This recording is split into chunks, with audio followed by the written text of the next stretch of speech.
Hi, everyone, and welcome to the Educator Experience. I am your host, Salli Carter, and this is the space where I sit down with educators, administrators, facilitators, anyone involved in education about impactful moments throughout their careers. We are all about connection, all about community and support. And we're truly hoping that you will hear something of yourself in one of these conversations and really feel that connection, feel a little less isolated, a little bit more connected, all of that good stuff. We're spreading love. Today, I have the absolute pleasure of sitting down with my Aunt Barb. And it's Saturday morning. I'm sitting here with my coffee and just had a wonderful conversation with my Aunt Barb. Now, she tells me that being an ESL instructor is the best job she's ever had. She's worked for the Toronto District School Board for over 18 years, which I didn't know. So that was cool to learn about her, and absolutely loves her work. That is obvious. But it's the hardest job she's ever had. She said she faces daily challenges with people from all different cultures, life, and learning experiences. But really, at the end of the day, she knows she's made a difference in an immigrant's new life in Canada. How cool. This conversation is light, it's fun. She makes a comment off of camera that, wow, these podcasts are great, but they're a little bit serious on the more serious side, right? People are sharing a really important part of their life, and I'm here for it.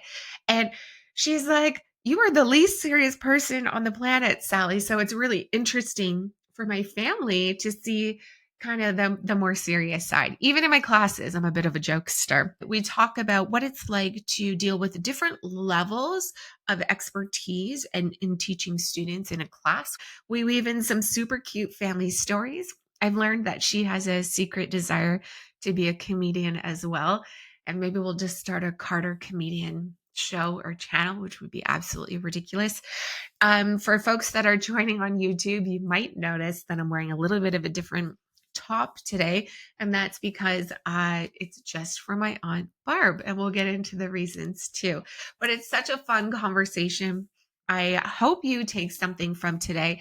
It wonderfully interconnects or connects with other conversations that I've recently had. So you'll hear different pieces brought in from Toastmasters, from working with different cultures, lots of fun stuff. So it's a wonderful chit chat, and I hope you enjoy it too. Let's get to it with my fabulous Aunt Barb. That's wild. So, tell us again for those folks. We just pressed record after having a really wonderful, lengthy conversation, and I realized we weren't recording. So, Yeah. here we go again. You don't know. We are related. You are my aunts, and we just had. Well, I had the best summer. I had the privilege of picking up for my home in Kamloops and temporarily relocating for 4 months back to Toronto. Got to hang out with family, and it was amazing. One of the best parts was before I left, my brother was like, remember those times with Aunt Barb and Barry? And they'd have us every Labor Day long weekend as we were teenagers and kids, and we'd play hearts. We'd have the best hearts. We'd play 3-4 days of nonstop hearts all weekend. And you'd get us to clean your house and we'd play That's right. cards. I paid you Yes. though. I paid you guys. Yeah, it was the best. No, I'm not complaining. We made money. We played cards. We laughed. You fed us. It was a blast. It was a blast. You reignited my interest in that game. So I have had the privilege of learning a lot about the ESL and education aspects that you're involved in. So are you open to sharing a little bit about how you got into education in the first place? Yes. My husband and I joined Toastmasters Club, which is a way to improve your public speaking. And we were both members for about 13 years. And one day I got a phone call from somebody. He said, my name is Joe Smith. I'm with the Toronto District School Board. I'm running a public speaking class in the evenings. And I was wondering if you would be willing to teach it. He said, our instructor left. And he said, I found your name on the Toastmasters website for your club. I said, sure. So I started my true education teaching public speaking to the community in Toronto. And Very then cool. I've been doing that for a few years. And then at the school I was teaching at, I saw notice on the post on the bulletin board looking for language instructors. And I thought, well, Mhm. that looks interesting. And so I applied, and it was for an enhanced language training program, which teaches business professionals English. They're higher level, and we help them find a job in the workplace. It could be engineers, it could be salespeople, it could be healthcare professionals, what was it, accountants. And so that was an 8-week program. We got them ready for the workplace. We helped them with their resume and interviewing and some language skills, writing memos, writing emails. And that was great. And then I would keep in between, those went for 8 weeks. And then in between, I would pick up supply work where you check online and see, oh, there's a job at Jones Avenue tomorrow all day, take it. And I grab it and I go. And so I did a lot of supply work too. And from that, I just kept watching the postings for different ESL jobs. And I have managed to eke out almost 20 years, I guess, or more than 20 years teaching. I had no idea. My buddy Wang Yip from my Queen's graduate program, master's program, was big into Toastmasters as well. And he has some books about presentation skills, speaking skills, all that type of stuff. And I think he's going to be in the same season as you. So that's awesome. Multiple Toastmasters shout outs. But you said the word supply work. I that made me cringe a little bit only because I've had the worst supply experiences. I covered for one class one time and the students ate me alive. It was horrible. It was the worst. I cried after. I was like, Oh, never again. In elementary school, I hope I wasn't part of how we treated our French teacher, but they were horrible to her. And it just reminded me of that experience. Do you still do supply stuff? here's what I do the second I walk in the classroom because they're all looking at me strange. Like, Yeah. who are you? You know, where's our teacher? And the first thing I say is, don't worry, I'm a good teacher. I said, I've been doing this a while. And I said, don't call me Barbie. And that just sets the tone. And I'm going to There's a say, comment. I've had, generally by the end of the class, I kind of try to win them over, for want of a better word. But I can't say I've had a total bomb Mm, in a situation, but most of mine are pretty positive. Most of mine. that's Because I'm nice. prepared, Yeah. I'm confident, right? It scares the heck out of me. It really does. And sometimes you're in this room and they're all, especially if at the lower levels, they're all looking at you and you think, oh my gosh, why do I do this? But the thrill after 2 or 3 hours when you know you 5 out of 10 got it, it's like, yes, okay, I'm okay with this. What the best part is when they end, are you coming back tomorrow, teacher? Are you coming back tomorrow? That's Then you so know you're cute. okay. So you need to go back and try it again, Miss Carter. You need to try it again. That's so Yeah. cute. And in one of my classes the other day, I had a young gentleman come up and he's like, do I call you professor or Sally? And I'm like, please just call me Sally. It's just weird. It's uncomfortable for me when people address me as professor. I always call my dad right after and I'm like, hee, someone called me professor. Like, it's just like, I just don't picture myself like that. It's just weird. Well, I think Uh, it's a cultural thing. I think it's a Canadian thing, maybe a U.S. thing. But I know I'm called teacher all the time.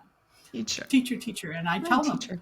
and I'll reply, yes, student, yes, student. And by the end of it, I got them calling me Barbara, Barbara. It takes a while, but I just tease the heck out of them That's cute. because I want to have a few jokes. But yes, we're not comfortable with it. I said to them, the only people I call Mister was the president of TD Bank when I worked there. It was Mr. Mhm. Thompson. Everybody else from here from was Joe and Fred and Mike and Mohammed, and we just don't do that here. Okay, so you have over 20 years experience in education, primarily working with new folks to Canada. What has that experience been like for you? What's something that's impactful that comes out of this? If I have a group of people for 3 or 4 months or 6 months or whatever, of all different levels of language, well, we've all seen it when the light bulb goes off.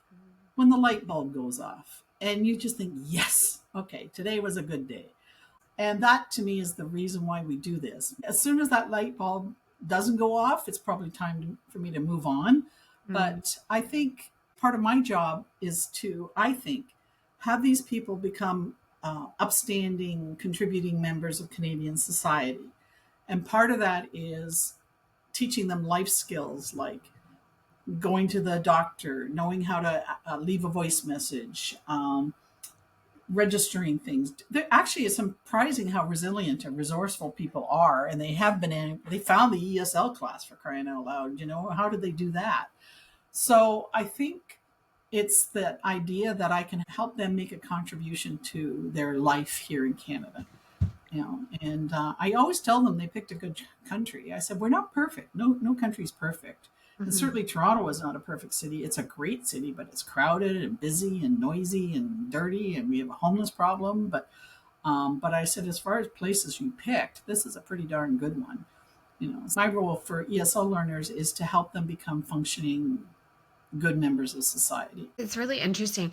I was talking with Matt Adolph recently, and he also works with newcomers to Canada. And he was saying that it's a lot about cultural aspect. It's not even Yes. it's the language, yes, but you're also educating them on the norms that might be vastly different from their home countries, which can be challenging, I imagine. Well, for example, things like chit chat. I had a great week this week talking about small talk and how to chit chat with people. And you don't talk about politics or money. You don't say somebody, how much do you make? Or that's a beautiful ring. How expensive is it? You talk about the weather, you talk about the sports, you talk about travel adventures, but to try and keep the topics neutral until you've gotten to know that person very well. And after that, it's free game. And they loved it. I told them idioms about shoot the breeze and chew the fat. Like, what does chew the fat mean? And it took me 10 minutes to explain that one. Chew the fat, and I'm trying to go, where does that come from? I And like literally, all of our silly idioms, it's not the yeah. language, it's the idioms. And then at the end, I had them stand in two circles, sort of around one inside circle and an outside circle. I had them shake each other's hand. Oh, how to shake hands properly. We Ah, figured that out because some people it's like a dead fish, yeah. and some people they crush you. They crush you. And so we figured that out. And then I had them stand in two circles and they had to chit chat. And then I slapped my hands and they had to move to the next person and chit chat again. And It's they like speed loved it. dating. Yeah. Yeah, Yeah. It was cute. hilarious. They just loved it. And they go away. Oh, I didn't know. Oh, see you later. What was it? Long time no see. All those things. Those Ah, sorts of that's so expressions, cute. like you and I use them. We have no Yep. clue. I just used this the other day. There are lots of different ways to skin a cat Like, in my who would class. know And I that? caught myself saying that. And I said, folks who are not native English speakers, I'm like, y'all probably don't know what I'm talking about. With my group, anyways, I always say there are four skills. We've got listening first, then speaking, then reading, then writing. And the listening is number one. You get the listening, you can figure out some of the rest afterwards. Mm. And so yeah, idioms is huge. We do a lot of idioms in ESL classes. Us A Canadians are lot. out here. We're just skinning cats, no big deal. Chewing the fat. Trimming the Striking up fat. a conversation. What was the other one? Strike up a conversation, Pick it chewing the up. fat, Uh, long time no see. Your sight for sore eyes. Explain yeah. that one. You know, All of the it's, different ones. I don't know. It's awesome. It's hilarious. But you work with different levels in your classes. Is that correct? And yes. what is that like for you? Well, usually I'm one level, like Okay. level 5, level 6, level 7. This last gig that I got is multi-level. I'm teaching from 4 to 6, which it kind of equates to elementary school in terms of understanding and the skills that they should use. But some of my learners are 3s and learning 4, and some of them are already at 6 and should be bumped out Mhm. of the class and going somewhere else. So it's challenging having to come up with a lesson that will appeal to all of them without boring the higher level ones and without alienating the lower level ones. But over time, there's a few things that I've tried to do. I don't usually come up with different material. It's too hard, quite frankly, Mhm. and I have other things I can do with my life than rewrite lessons to the lower levels. So what I do is I try and pair up the higher level learners with the lower level learners, which seems to work. But I was saying earlier, Sally, one of the challenges, you've got different languages too. So you can't have two low-level Spanish speakers working together. You've got to find a Spanish speaker who's low and an Iranian Persian speaker who's high. You've got to Mhm. make sure that English is the common thing happening. Otherwise, I'm not sure that the learning is as good just sitting with another person from your same language. You don't learn. It's Mhm. called scaffolding, where you all help each other to improve by working up the ladder kind of things. Well, you also were wondering about how I do this, and I mentioned the word edutainment, and you thought that was hilarious. Edutainment. What is this? Yes, This magical fun yes. word. And I said that most ESL instructors in my world, anyways, believe are providing edutainment. A lot of people just stand up there and give you the grammar and do this and do that.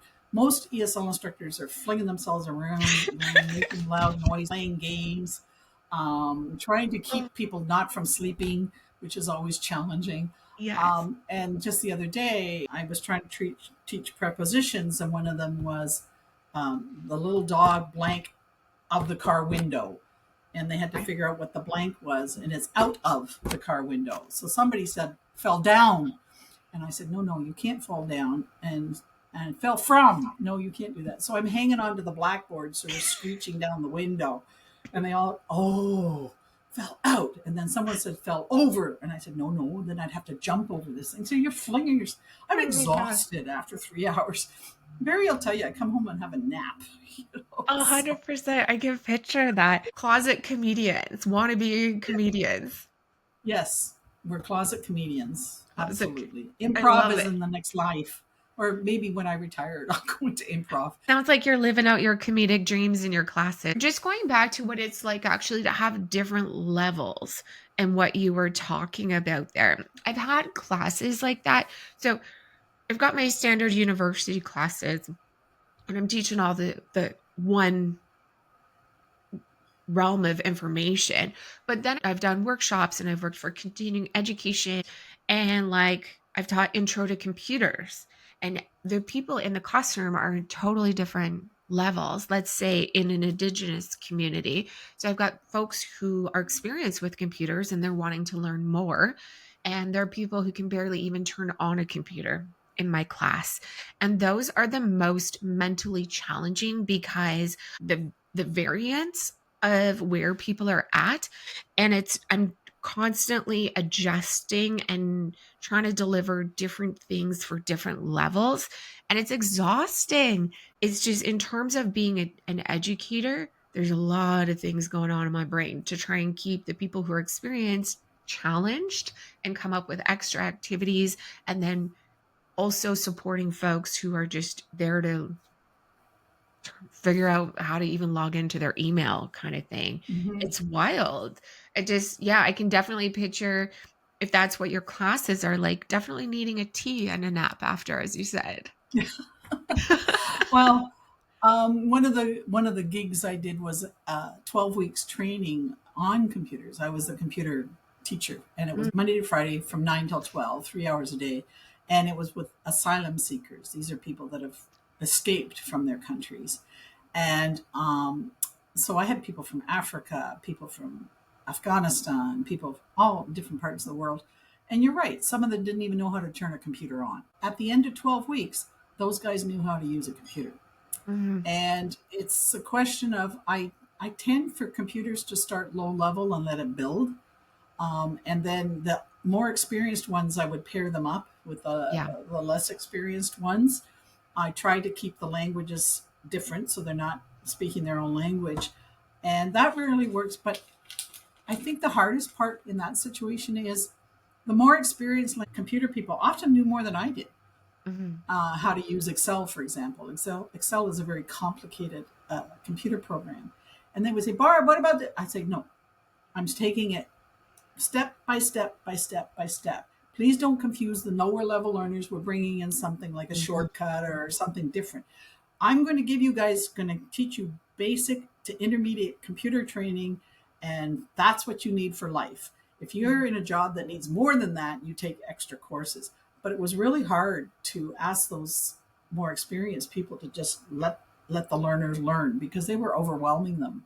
And that's where you shows they're not educators, but you and I are. So we know where to start and build and Mhm. build and build. I keep telling them when you learn to swim, you started walking and then you worked. You didn't throw yourself in the pool and hope it worked, like, Depends what and kind of parents you had, but maybe they just pushed you in. Your entire world is based on experiential learning, yes. and being able to utilize everything instantaneously, or it won't stick with people. Did you take history? I'm sure you took history in high school, right? Mhm. I found history horrible. It was boring. I had to read books. I had to memorize dates of when people died and when they were born and when the kings and queens and war dates and this and that. Right over my head. With our travels, we've traveled quite a bit.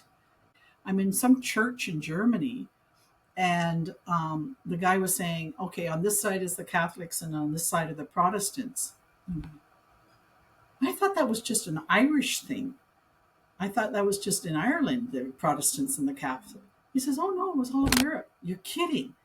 Like, it went right over my head from high school. But from that moment on, I understand this was a conflict throughout a lot of the world, this Mhm. Catholic Protestant business.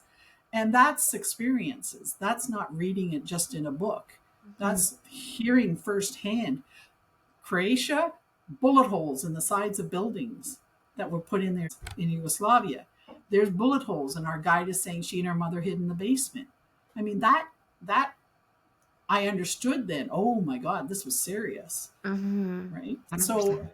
with Yeah. ESL, it's all experiences. It's not just book learning.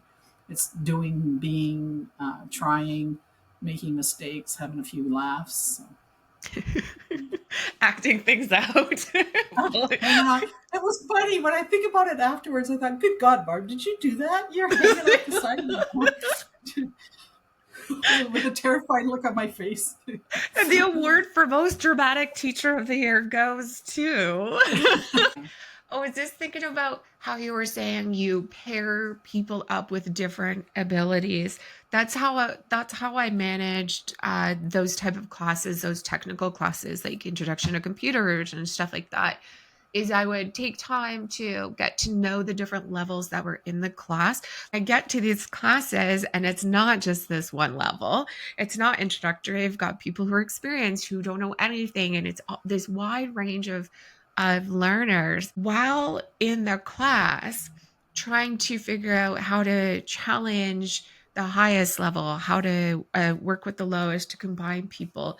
Because it's really important that even if someone is experienced in my class, that they still be challenged, that they still leave the class feeling like they learned something.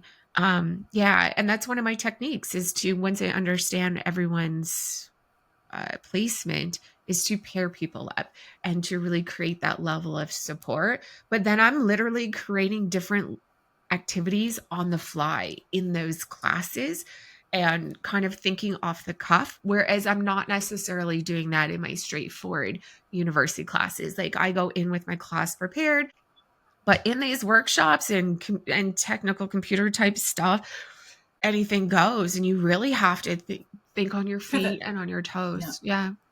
If I give a lesson, for example, a writing lesson, the lower level learners, I'll say you only need to do one page, and the higher level, I'll ask for 3 pages. Oh, so that's how you're handling it. Okay. And then the other one that I do is I give the higher level learners other options. Like I gave a book reading to anybody who wants to do it. Mhm. Read a book, write a review for me. The lower levels don't need to do that. It's not, we have tests, but we don't have requirements. It's pretty optional. And then, so that seems to help. And the other thing I did, which I actually picked it up from my Spanish class, a lot of ESL learners are very interested in building their vocabulary. And why is this a noun? And why is this an adjective? And oh my God, that's so boring to teach. Like why? So I gave them a handout where they pick a word a day, educator, and they find out how is it as a noun, a verb, an adjective, and whatever, figure it all out, and then they can write me a sentence using that for themselves. And the other thing is to conjugate that verb. Take the word educate.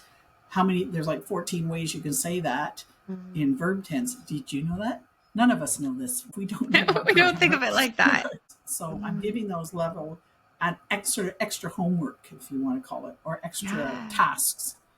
And that seems to work. I always find the writing and speaking level of um, newcomers to Canada to be profoundly better than native Canadian speakers. Yeah, because they genuinely care about the actual language and how it all flows together, and it's amazing.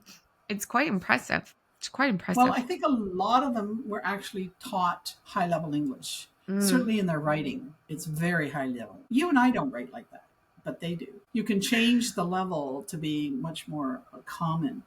And one of the things that affected me profoundly, a lot of people, you've got to read and write to the general level of the public, which is grade 8. If you Interesting. are writing at a grade 8 level, you will reach the majority of the public. And grade 8 is the Toronto Star. I don't know what your paper is out there. It's probably the Vancouver Star or something. The Globe and Mail is not grade 8 level. The Star is. So if you aim for a grade 8 level, you're going to get to everybody. And if you want to write Globe and Mail, that's fine. The more power to you. But if you're writing something and only 10% of the population can read it, or 20% even, Mhm. how are you communicating? So I try to tell them to let it go a little bit, to let it go, just be more relaxed about it and give them permission to make mistakes and to be not Mhm. as perfect as they think they Which should is be. a big deal. Yeah. I love this. I Yeah. love our conversation. Thank you so much. And I just have to share and point out that I'm not wearing one of my many hoodies today. And this is if for anyone who watches the YouTube versions as opposed to listening, I wear my many hoodies that I get from all the different places I work. So I've got my current favorite one is with Queen's University. That's from my grad program. Current favorite. Prior favorites have been with Okanagan College. I have a really cool Nisgalinth one when I worked in community. I have this bright yellow orange one from Thompson Rivers University that I have yet to wear. And I remember you, Barb, when my podcast first came out, and I was like, can y'all watch it?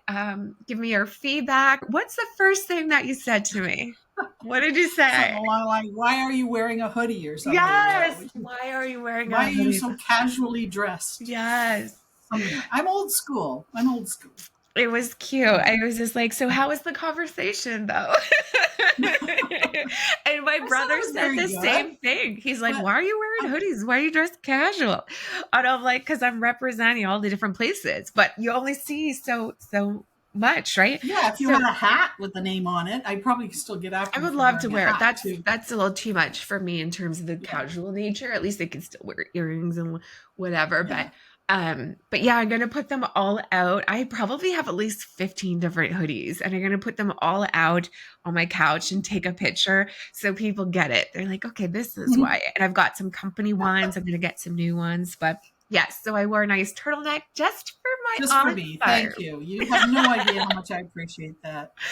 I love it. Well, thank you so much for the You're welcome. invigorating conversation. And as we start to wind down, I'm curious what's one piece of advice that you would have for new educators? Be flexible. Ooh, this is a good one.